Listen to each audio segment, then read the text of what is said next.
2024 সালের 12 জুলাই সরকারি চাকরিতে কোটা ব্যবস্থা বাতিলের দাবিতে শুরু হওয়া আন্দোলনের 12তম দিন।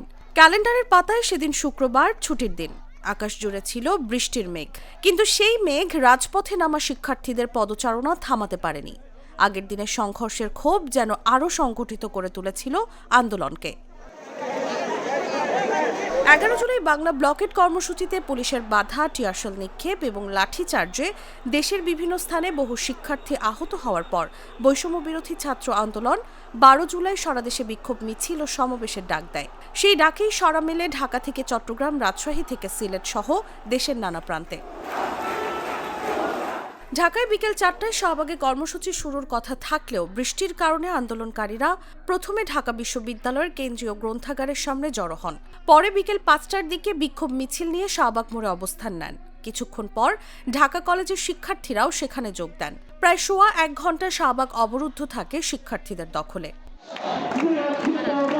সমাবেশ শেষে আন্দোলনের অন্যতম সমন্বয়ক আবু বাকের মজুমদার ঘোষণা দেন, পরদিন দেশের 64 জেলায় প্রতিনিধি সম্মেলনের মাধ্যমে আন্দোলনের পরবর্তী কর্মসূচি নির্ধারণ করা হবে। তিনি বলেন, তাদের এক দফা দাবি সরকারকে বিবেচনায় নিতেই হবে। এদিন রাজধানীর বাইরে আন্দোলনের বিস্তার ছিল আরও দৃশ্যমান। রাজশাহী বিশ্ববিদ্যালয়ের শিক্ষার্থীরা ঢাকা রাজশাহী রেললাইন অবরোধ করেন। চট্টগ্রামে 16 শহর থেকে নগরের গুরুত্বপূর্ণ সড়ক জুড়ে বিক্ষোভ মিছিল বের হয়। জাহাঙ্গীরনগর ও শাহজালাল বিজ্ঞান ও প্রযুক্তি বিশ্ববিদ্যালয়ে অনুষ্ঠিত হয় মশাল মিছিল। কুমিল্লা ইসলামী বিশ্ববিদ্যালয়, ময়মনসিংহ, নোয়াখালী, বগুড়া, সৈয়দপুর, গোপালগঞ্জ সহ বিভিন্ন এলাকায়ও শিক্ষার্থীরা বিক্ষোভে অংশ নেন। কোথাও কোথাও বাধার মুখেও পড়তে হয় আন্দোলনকারীদের। দিনের শেষেও উত্তেজনা থামেনি। রাতে পুলিশের যানবাহন ভাঙচুর ও পুলিশ সদস্যদের উপর হামলার অভিযোগে শাহবাগ থানায় অজ্ঞাত ব্যক্তিদের আসামি করে মামলা করা হয়। এদিকে আন্দোলন নিয়ে সরকারের শীর্ষ পর্যায় থেকেও আসে কড়া প্রতিক্রিয়া। তৎকালীন আইনমন্ত্রী আনিসুল হক আন্দোলনের পেছনে স্বাধীনতা বিরোধী ষড়যন্ত্রের আশঙ্কার কথা বলেন। আওয়ামী লীগের সাধারণ সম্পাদক ওবায়দুল কাদেরও একই ধরনের মন্তব্য করেন।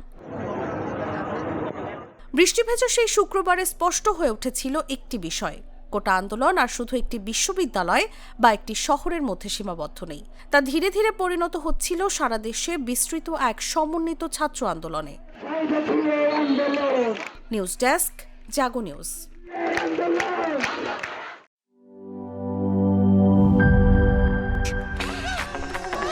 ভিশন মসকিটো কিলিং ব্যাট হাতে থাকলে মশাদের আর রক্ষা নাই। ভিশন মসকিটো কিলিং ব্যাট, মশা তাড়াবার হাতিয়ার। ক্রয়ের জন্য ভিজিট করুন ভিশন শোরুম কিংবা অথবা.com-এ।